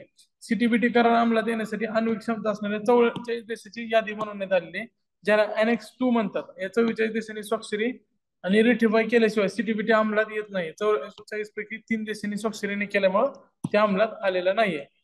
CTBT आणि स्वाक्षरी अंमलबजावणी न करणारे Annex 2 देशांमध्ये कुठले देश असतील तर भारत, पाकिस्तान आणि उत्तर कोरिया. सही पण केली नाही आणि अंमलबजावणी पण केली नाही. भारत, पाकिस्तान आणि नॉर्थ कोरिया, हे लक्षात ठेवा. CTBT हे चुकलंय जरा, इथं आहे झाले CTBT. सगळीकडे करा, मी पण करेक्शन करून देईन तुम्हाला काय काय. CTBT वर स्वाक्षरी करणारे आणि अंमलबजावणी न करणारे अमेरिका, चीन, इजिप्त आणि इराण, त्यासोबत इस्रायल सुद्धा आहे. CTBT वर स्वाक्षरी व अंमलबजावणी दोन्ही करणारे देश 36 देश आहेत. त्यातले प्रमुख ब्रिटन, फ्रान्स, रशिया, ऑस्ट्रेलिया वगैरे सगळे. आपल्याला फक्त लक्षात काय ठेवायचंय तर सही पण केली नाही आणि अंमलबजावणी पण केली नाही. भारत, पाकिस्तान आणि नॉर्थ कोरिया 3 आहेत, ते लक्षात ठेवा. सही करणारे एकूण 184 देश आहेत आणि अंमलबजावणी करणारे 168 देश आहेत. ते वेगवेगळे कॅटेगरी आहेत. काही जणांनी सही पण केली नाही, अंमलबजावणी पण केली नाही. काही जणांनी सही केली पण अंमलबजावणी केली नाही. त्यामध्ये अमेरिका सारखे देश आहेत, अमेरिका, चीन, इजिप्त, इराण सारखे किंवा इस्रायल सारखे. आता जर समजा एखाद्या देशाने अणु चाचणी केली, त्यासाठी CTBT ऑर्गनायझेशन आहे ती देखरेख करण्याचं काम करते. तर कळणार कसं, तर पहिलं काय तर सेस्मिक पद्धत वापरली जाते. जर समजा आता रशियाने वगैरे केली असेल किंवा उत्तर कोरियाने चाचणी केलेली, ते कसं कळलं तर भूकंप मोजण्यासाठी सिस्मोग्राफ असतात. त्या सिस्मोग्राफवर थोडं जरी काय हालचाल झाली तर त्याची नोंद होते. आणि जर जमिनीखाली चाचणी केली तर जमीन हादरणारच आहे. त्यामुळं सिस्मिक सेंटर जे आहेत ते अणु चाचणीचा सुगावा लावण्यासाठी महत्वाचे. हलते ना जमीन काय तर व्यवस्था तयार होतात. नंतर हायड्रो ऑकोस्टिक ह्याचा सुद्धा वापर केला जातो. हायड्रो ऑकोस्टिक म्हणजे काय? हायड्रो म्हणजे पाणी, ऑकोस्टिक म्हणजे काय? दोन्ही लहरीचा अभ्यास करणारी शाखा. तर ती चाचणी केल्यानंतर पाण्यात सुद्धा वेगवेगळे तरंग तयार होतात. ते जर डिटेल झाले तर त्याचा सुद्धा वापर या ॲटॉमिक चाचणी केली हे समजण्यासाठी केला जाऊ शकतो. तुम्ही जर पोखरण पिक्चर बघितलं असेल तर त्यामध्ये आपण सगळी प्रयत्न केला होता की तो दुसऱ्या देशांना समजू नये. जे पोलर सॅटेलाइट जात होते त्यावेळेस सुद्धा ते सगळं झाकून टाकत होतो आपण, ते खाली जे काम चालू होतं. नंतर रेडिओ न्यूक्लिड, अणुचाचणीनंतर वातावरणात रेडिएशनचं प्रमाण वाढतं आणि ते रेडिएशनचं जर प्रमाण अचानक वाढलं, कारण वातावरणात सध्या आपण जिथे बसलोय त्याच्या पण आजूबाजूला रेडिएशन आहेत, तर ट्रेस अमाऊंट मध्ये, तर त्याचं प्रमाण जर वाढलं तर त्याच्यावरून सुद्धा आपल्याला कळू शकतं की तिथं चाचणी घेतलेली आहे. त्यानंतर काही इन्फ्रासाऊंड असतात, मानवाला ऐकून येणारे, मात्र या टेस्ट नंतर ते वेव्ह तयार होतात आणि इन्फ्रारेड वेव्ह आहेत ते खूप जास्त अंतरापर्यंत ट्रॅव्हल करू शकतात. तर त्याच्यानुसार सुद्धा आपण ओळखू शकतो की इथं अणुचाचणी घेतली गेलेली आहे. त्यानंतर ऑन साइट इन्स्पेक्शन, जे एनपीटीचा सक्सेस केलेला नाही आणि 1974 ला अणुचाचणी केली होती, त्यामुळे जागतिक स्तरावर 2 गट तयार झाले होते. एक गट काय होता, तर जे स्वतः आधीपासून प्रगत होता त्यांनी स्वतःला वेगळ्या गटात केलं, तर एनएसजी महत्वाचा गट आहे, न्यूक्लिअर सप्लायर ग्रुप. भारताच्या पहिल्या अणुचाचणीमुळे निर्माण झालेला गट अशी एनएसजीची ओळख आहे. भारताने अणुचाचणी केल्यानंतर इतर देशांना भीती तयार झाली आणि त्यांनी स्वतःचा एक गट तयार केला आणि त्या ग्रुपमध्ये जे युरेनियम देश समृद्ध आहेत त्या देशाकडे लागणाऱ्या अणुऊर्जेसाठी उच्च तंत्रज्ञान सुद्धा आहे, अशा देशांनी पुढाकार घेऊन एनएसजीची स्थापना केली. त्यामध्ये अमेरिका, रशिया सारखे देश असतील. 1975 साली म्हणजे 74 ला आपण टेस्ट घेतली आणि त्या भीतीने लगेच 1975 ला न्यूक्लिअर सप्लायर ग्रुप स्थापन झाला. न्यूक्लिअर सप्लायर ग्रुपचं काम काय, तर ऍटॉमिक एनर्जीसाठी काय लागतं, तर फ्युल लागतं आणि टेक्नॉलॉजी लागते, तर त्याच्यावर नियंत्रण ठेवायचं आणि एनर्जीचा उद्देश तेच होता, भारताला परत मदत करायची नाही कशासाठी. एनर्जीचे संस्थापक देश कोण आहेत, तर Canada, France, Japan, Germany, Soviet संघ म्हणजे रशिया आणि अमेरिका, त्यासोबत युके. तर युके असेल, अमेरिका असेल आणि कॅनडा असेल, हे 3 देश भारताला ॲटॉमिक एनर्जीची टेक्नॉलॉजी आहे ते ट्रान्सफर करत होते. कॅनडाने अमेरिकेनेच मदत केली होती किंवा ब्रिटनने पहिली अणुभट्टी स्थापन करण्यासाठी मदत केली होती आपल्याला. पण त्याच्यापुढे त्यांनी हात काढून घेतला आणि एनएसजी जे संस्थापक सदस्य आहेत त्यांनी असं ठरवलं की टेक्नॉलॉजी आपण आपल्या कंट्रोलमध्ये ठेवायची. एनएसजीचे सध्या सदस्य 48 आहेत. भारतानं 2016 साली अर्ज केलेला आहे, मात्र अमेरिका आणि फ्रान्स याच्या प्रमुख पाठिंब्यासह बरेच देश अनुकूल आहेत, कारण फ्रान्स आणि अमेरिकेसोबत आपण बायलॅटरल करार केलेला आहे. अमेरिकेसोबत अणु करारामुळेच एक काय म्हणतो आपण अविश्वास ठराव सादर केला होता मनमोहन सिंग सरकारवर, बरोबर आहे का. त्यावेळेस लेफ्टनं पाठिंबा काढला होता डावे गट सीपीएम आणि सीपीआय, आणि ममता बॅनर्जीनं बाहेरून पाठिंबा दिला होता, त्यामुळे ते सरकार टिकलं होतं. मात्र या दोघांनी आपल्याला आता सपोर्ट केला, अमेरिका आणि फ्रान्स. मात्र चीनचा याला विरोध आहे, कारण चीन आपला शेजारी राज्य देश आहे, आधीपासून त्याचा विरोध राहिलेला आहे. भारताला एनएसजीचं सदस्य स्वीकार होता येत नाही, कारण आपण एनपीटी स्वीकारलेलं नाही अजून. मात्र सदस्य नसला तरी अमेरिकेच्या पुढाकारानं भारताला अणुसामग्री व्यापार करण्याची मुभा मिळाली आहे, कारण आपण त्यांच्यासोबत सिव्हिल ॲटॉमिक जे करार आहे तो केलेला आहे, नागरी अणुकरार. तर त्या करारामुळं भारताला काही अंशी अणुसामग्री मिळते, त्यामुळे त्या करारामुळे एनएसजी वाईवर असं म्हणतात, त्यातनं आपल्याला सूट मिळालेली आहे. त्यांना ऑस्ट्रेलिया ग्रुप.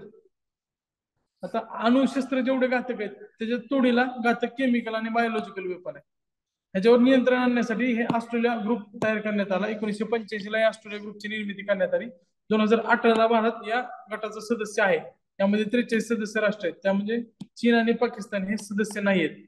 त्यामुळे चीनला ऑस्ट्रेलिया गटाचे सदस्य मिळवण्यासाठी भारतावर अवलंबून राहणार आहेत, कारण ते सदस्याने जर विरोध केला त्याला सदस्यत्व मिळू शकत नाही. एकच जरी सदस्याने विरोध केला तर. ऑस्ट्रेलिया ग्रुप कशासाठी, तर केमिकल आणि बायोलॉजिकल वेपन ह्याच्यावर नियंत्रण आणण्यासाठीचा ग्रुप आहे. तर भारत काय करणार, चीनला जर म्हणजे त्या ऑस्ट्रेलिया ग्रुपचं सदस्य व्हायचं असेल तर तो म्हणणार की मला तुम्ही एनएसजीला पाठिंबा द्या, मी तुम्हाला इकडे पाठिंबा देतो, असं अट टाकू शकतोय भारत. तर पुढचं एक MTCR, missile technology control regime. आता जे 500 किलोग्राम पेक्षा जास्त मिसाईल आहेत वजनाचे आणि 300 किलोमीटर पर्यंतचा पल्ला आहे, अशा मिसाईलचा यामध्ये समावेश होतो. G7 राष्ट्राने 1987 ला एमटीसीआर ची स्थापना केलेली आहे, मिसाईल टेक्नॉलॉजी कंट्रोल रेजिम. 2016 ला भारत एमटीसीआर चा सदस्य झालेला आहे. सध्या एमटीसीआर चे 35 सदस्य आहेत. ऑस्ट्रेलिया ग्रुप प्रमाणे चीन एमटीसीआर चा सुद्धा सदस्य नाही. येणाऱ्या काळात एनएसजी साठी चीनवर भारत दबाव टाकू शकते की जर तुम्हाला या 2 ग्रुपचं सदस्य व्हायचं असेल तर आम्हाला एनएसजीला सपोर्ट करा. नंतर वॉशनेल अग्रीमेंट 1996 ला जी स्थापना झालेली आहे. पारंपरिक शस्त्राच्या व्यापारासंदर्भात हा करार आहे. 42 सदस्य राष्ट्र आहेत. भारत हा 42वा सदस्यांना याचा बनलेला आहे. म्हणजे भारताचा जर विचार केला तर भारत ऑस्ट्रेलिया ग्रुप कशासाठी, बायोलॉजिकल आणि केमिकल वेपनसाठी ऑस्ट्रेलिया ग्रुप असेल, एमटीसीआर असेल आणि वॉशनेल ऍग्रीमेंट असेल ह्याचा सदस्य आहे भारत. बाकी कशाचा सदस्य नाही आहे. एनपीटी सीटीपीटी असेल, एनएसजी असेल, कशाचा सदस्य नाही. या तीनचा सदस्य आहे. चीन या खालच्या तीनचा सदस्य नाहीये, हे लक्षात ठेवा. आता आपण थोडं मागचा आढावा घेऊया. भारताच्या अणु ऊर्जेची सुरुवात, जगाच्या अणु ऊर्जेची सुरुवात अणुअस्त्र वापरण्यात झाली होती. 1945 ला 6 ऑगस्ट 9 ऑगस्टला हिरोशिमा आणि नागासाकीला अमेरिकेने बॉम्ब टाकला. त्यानंतर 1946 ला त्यांनी आयोग स्थापन केला. जपान मधला तो विध्वंस बघून अमेरिकेचं वर्चस्व इतर देशांनी मान्य केलं होतं, कारण अणुअस्त्राला सगळे देश घाबरले होते. त्यामुळे त्याच वेळेस अणुअस्त्राच्या वापरामुळेच अमेरिका महासत्ता बनली होती. आता त्या पुढं सोव्हिएत रशिया त्यावेळेस स्ट्रॉंग होती. पहिल्या महायुद्धानंतर जे ती राष्ट्र होती, जिंकलेली राष्ट्र होती, त्यामध्ये 2 स्ट्रॉंग राष्ट्र होती, अमेरिका आणि सोव्हिएत रशिया. त्याच्या आधी जर्मनी स्ट्रॉंग होतं, पण त्या युद्धामध्ये ते एकदम जपान आणि जर्मनीचं जे अवस्था आहे ती वाईट झाली होती. पुढच्या काळात 2 राज्य किंवा 2 देश मोठे झाले, अमेरिका होता आणि सोव्हिएत रशिया होते. त्या दोघांनी स्पर्धा सुरू झाली होती. त्याच वेळेस भारताला स्वातंत्र्य मिळालं होतं 1947 ला. आणि आपले जे अणुऊर्जेतले तज्ज्ञ होते ते होमी बाबा इंग्लंडमध्ये काम करत होते. ते सुट्टीसाठी इकडे आले होते आणि त्यांना भारतात काम करावं असं वाटलं. ते JRD टाटा त्यांनी भेट घेतली आणि त्यांनी लगेच त्याला मान्यता दिली. TIFL ची आपण स्थापना केली 45 मध्ये. तर 1956 ला अप्सरा या अणुभट्टीच्या स्थापनेपासून भारतात अणुतंत्रज्ञानाची सुरुवात झाली. हे कोणी दिलं आपल्याला? ब्रिटनने मदत केली होती अप्सराला. आणि सायरस कोणी मदत केलाय? कॅनडाने. लक्षात ठेवा. आता त्यावेळेस आपण करार केला होता कॅनडा सोबत की आपण रिसर्चसाठी त्याचा वापर करणार आहे. मात्र स्थापनेवेळी आपल्या डोक्यात पण नव्हतं, कारण त्यावेळेसचे नेहरू होते, त्यांना चीनच्या त्या करारावर, पंचशील करारावर विश्वास होता. आपण भविष्यात कधीच अण्वस्त्र तयार करणार नाही असं आपली भूमिका त्यावेळेसची होती. नेहरूंना सांगितलं पण होतं 2 वर्षात आपण अणुऊर्जा तयार करू शकतो, पण आम्ही तसं करणार नाही. पुढं 1960च्या नंतर चीन सोबत भारताचं युद्ध झालं. 71 ला 64 ला मोठे युद्ध झाले होते. 64 म्हणजे 65 ला. 64 ला चीनने सुद्धा अणुचाचणी केली होती. आणि पुढच्या काळात चीन जर असं एकसारखं युद्ध झालं तर अणुचाचणी अणुबॉम्बचा वापर करायला सुद्धा मागे पुढे बघणार नाही. त्यामुळे इंदिरा गांधीने भूमिका घेतली की अणुअस्त्र आपण तयार करायचे. आणि 74 ला आपण टेस्ट घेतली. आणि त्या टेस्ट घेण्यासाठी कुठला वापरलाय? परत इथं आहे पोखरण फर्स्ट. ज्यावेळेस इंदिरा गांधी पंतप्रधान झाली त्यावेळेस तिचं सगळ्यात मोठं लक्ष होतं की भारताला मिलिटरी रिजिम मध्ये स्ट्रॉंग करायचं. मग पुढं 68-69च्या काळात PK अय्यंगार यांनी रशियाला भेट दिली होती. त्यावेळेस प्लुटोनियमवर चालणाऱ्या अणुभट्टीचा अभ्यास अय्यंगारने ऑलरेडी केला होता. भारतात परत आल्यानंतर त्यांनी प्लुटोनियमवर आधारित संशोधन अणुभट्टीची निर्मिती करायची अशी सूचना दिली. पुढे 69 ला पौर्णिमाचं काम सुरू झालं. 71 ला भारत पाक युद्धादरम्यान अमेरिकेने अण्वस्त्र असणारे युद्धनौका बंगालच्या उपसागरात आणल्या होत्या. अण्वस्त्र होते त्याच्यावर. भारताच्या बाजूने रशियाने सुद्धा अमेरिकेला प्रत्युत्तर देणाऱ्या युद्धनौका तयार केल्या होत्या. त्याने पण ॲटॉमिक पॉवर असणाऱ्या युद्धनौका पाठवल्या होत्या. इंदिरा गांधींना त्यावेळेस त्याचं महत्व कळालं होतं आणि पुढं त्यांनी गोपनीय प्लॅन आखला बार्कच्या मदतीने. आणि तो इतका गोपनीय होता की संरक्षण मंत्र्याला सुद्धा चाचणी झाल्यानंतर ती समजली. म्हणजे हे महत्वाचं आहे. बार्कनं अणुचाचणीच्या जागेची निवड केली होती आणि जैसलमेर जिल्ह्यातील पोखरण पासून 45 किलोमीटर अंतर असणाऱ्या पोखरण टेस्ट रेंजची स्थापना करण्यात आली. ते वाळवंटी एरिया आहे, तिथं मिलिटरीचा कॅम्प सुद्धा असतो. त्यामुळे लोकांना तिथं ऑलरेडी डिस्ट्रिक्ट केलेलं आहे. पोखरण 2 बघितला असेल तर त्यामध्ये तुम्हाला समजलं असेल. पोखरण फर्स्ट वर अजून पिक्चर आलेला नाही, कदाचित पुढे काँग्रेस सरकार आल्यानंतर. आणि 98 ती वाजपेयी सरकारच्या काळात झाली होती. गव्हर्नमेंट जसे तसे पिक्चर येतात. कदाचित पुढच्या काळात काँग्रेसचे गव्हर्नमेंट आल्यावर पोखरण फर्स्ट वर सुद्धा मूवी येऊ शकतो. अणुचाचणीचा दिवस बघा, 18 मे 1974. या दिवसावर प्रश्न विचारलेला कुठल्या दिवशी झाले? 18 मे 1974 हा दिवस निश्चित करण्यात आला. त्या दिवशी बुद्ध पौर्णिमा होती, त्यामुळे स्माइलिंग बुद्ध हे नाव देण्यात आलेलं आहे. पोखरण मधल्या पहिल्या अणुचाचणीला शांततापूर्ण अणुविस्फोट, पीसफुल न्यूक्लिअर एक्सप्लोजिव्ह असं संबोधण्यात आलं. त्या दिवशी बुद्ध पौर्णिमा होती, त्यामुळे स्माइलिंग बुद्ध असं नाव देण्यात आलं होतं.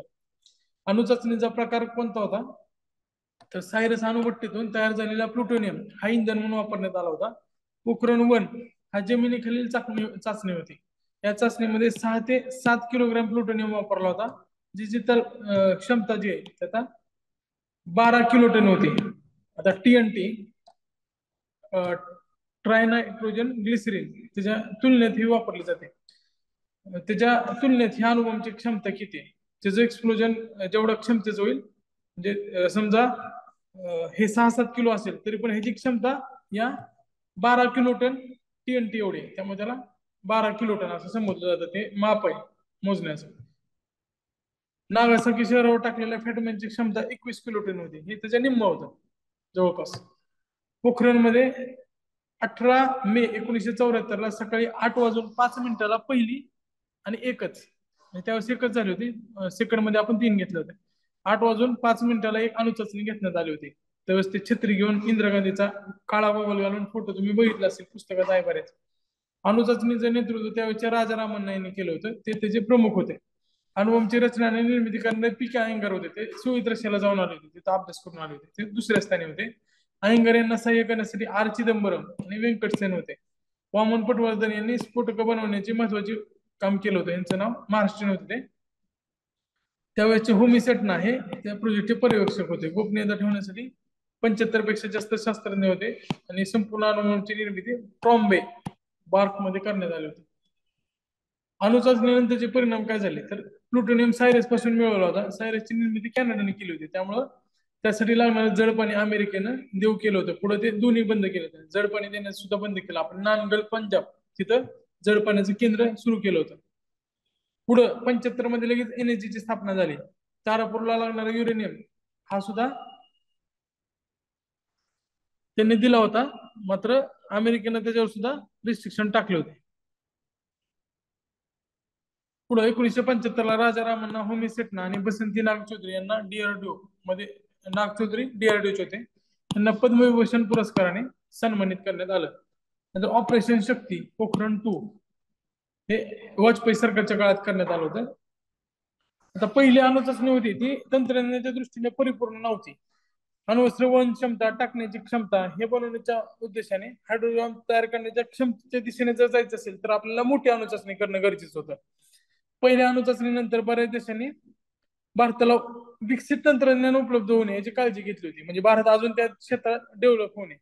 त्यातून भारतानं म्हणजे सुपर कॉम्प्युटर तयार केला. कारण त्यावेळेस कॉम्प्युटर सुद्धा द्यायला त्यांनी विरोध केला होता. अशा गोष्टीसाठी भारत वापर करू शकतो. पुढच्या काळात हायड्रोजन बॉम्बची टेस्ट सुद्धा घेऊ शकते, ह्याची भीती अमेरिकेला होती.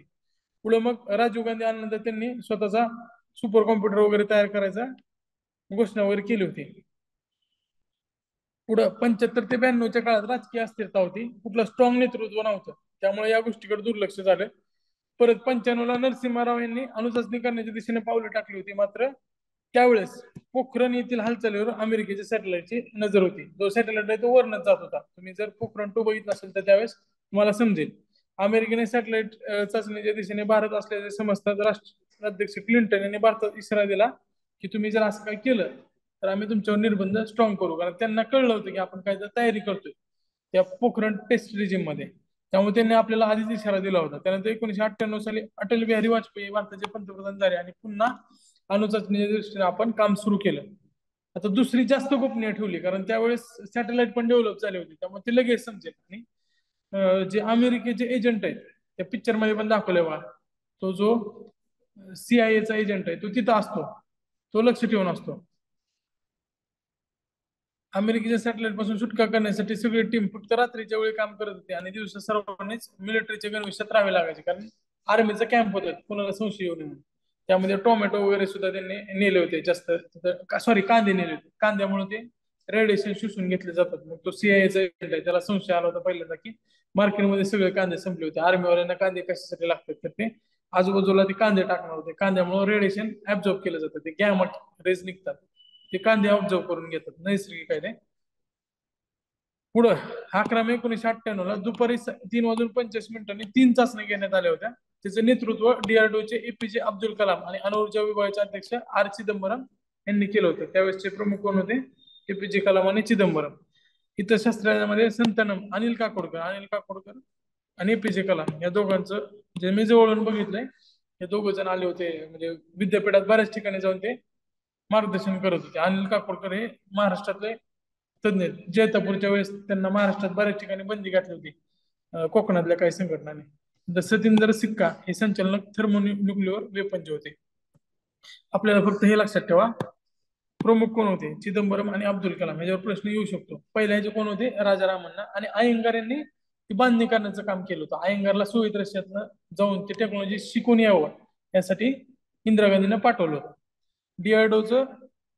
डीआरडीओचे प्रमुख एपीजे कलाम आणि अणुऊर्जा विभागाचे अध्यक्ष चिदंबरम या दोघांचा मेन रोल शक्ती ह्याच्यामध्ये होतं. दुसरा जो शक्ती होता, सर्वात मोठा परिणाम काय झाला तर 15 दिवसानंतर लगेच पाकिस्तानला छगई-1 या नावाने पहिली अणुचाचणी केली आणि 30 मे 1998 ला छगई-2 रोमन मध्ये लिहायला पाहिजे ह्याची चाचणी केली होती. त्याला टेक्नॉलॉजी किंवा सहाय्य कोणी दिलं हे आपल्याला माहित नाही, पण अमेरिकेच्या जवळ होतं पाकिस्तान त्यावेळेस. पण कॅनडा, जपान आणि अमेरिकेने भारताची आर्थिक मदत पूर्णतः बंद केली. रशिया, फ्रान्सने कोणती प्रतिक्रिया न देता शांत राहणे पसंत केले. रशिया आणि फ्रान्स त्यावेळेस भारताचे सगळ्यात जवळचे होते. आपण आतापर्यंत सगळ्यात जास्त जे प्रगत तंत्रज्ञान घेतोय ते फ्रान्सकडनंच घेतोय. आता जैतपूरसाठी फ्रान्सच्या आरेवा कंपनीनं भारताला मदत केली.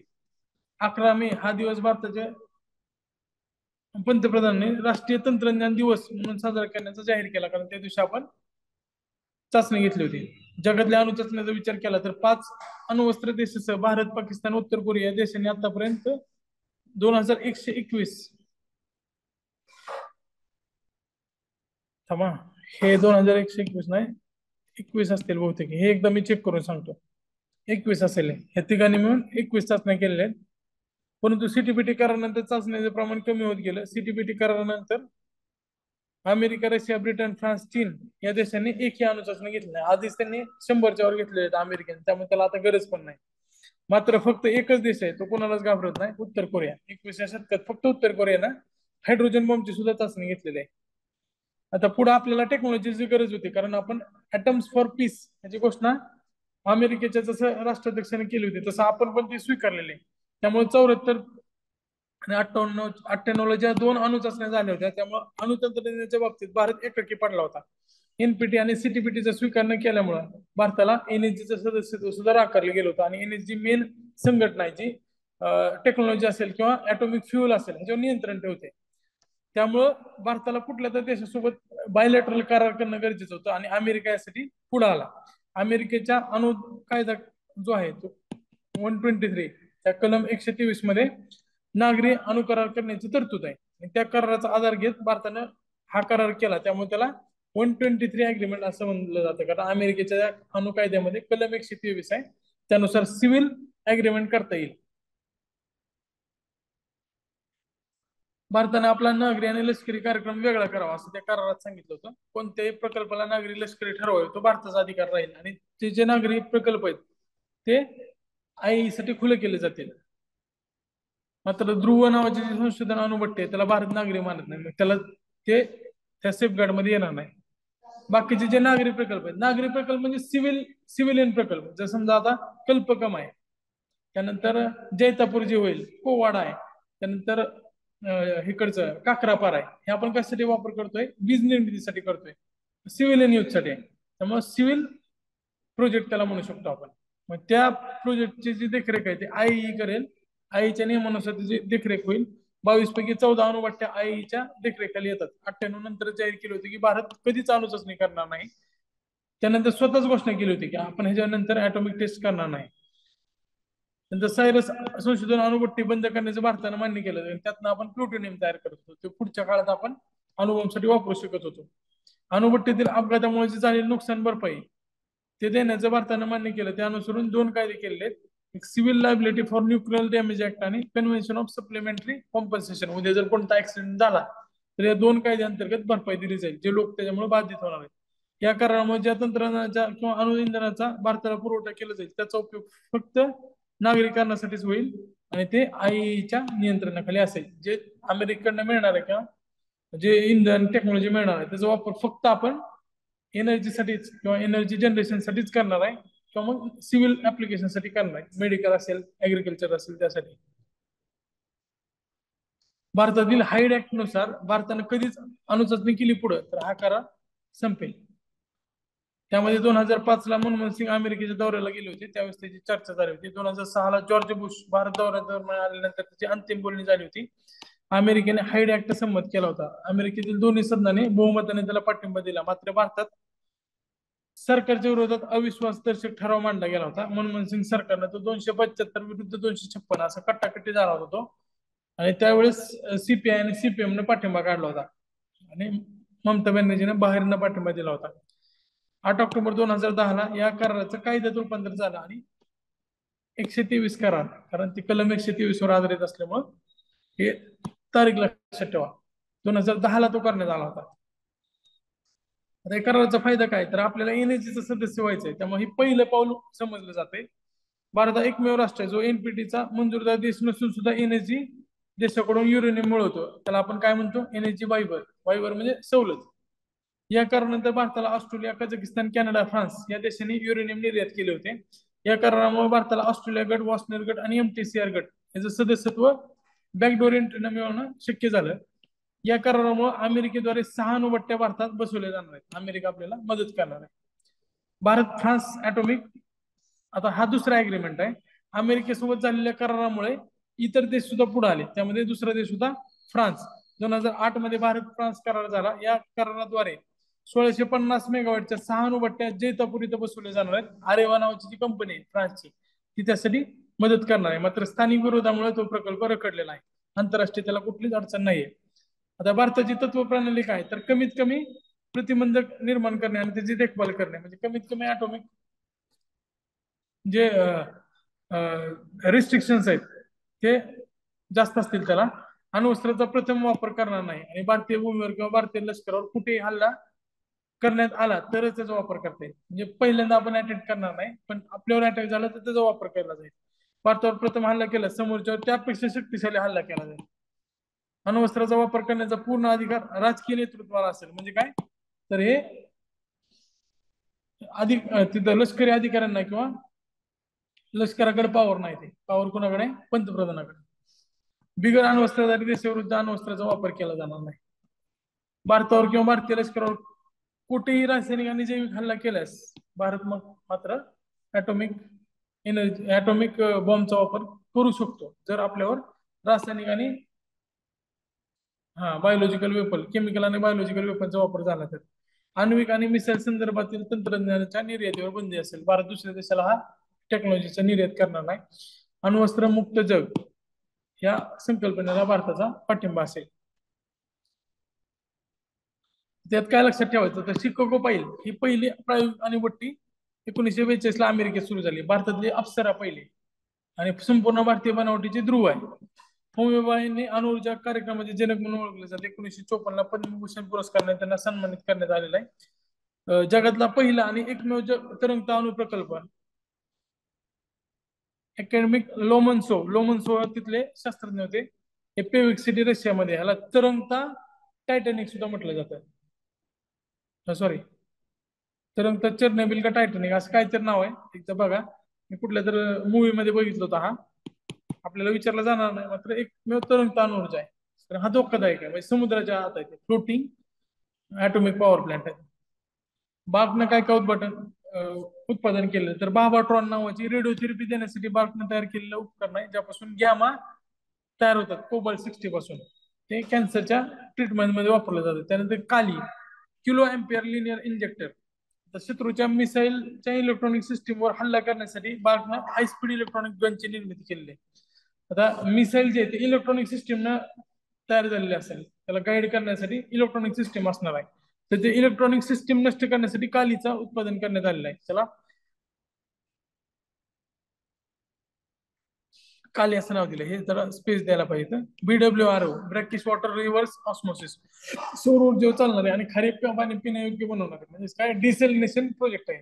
डिसॅलिनेशन म्हणजे काय, तर खारं पाणी गोड पाणी करायचं.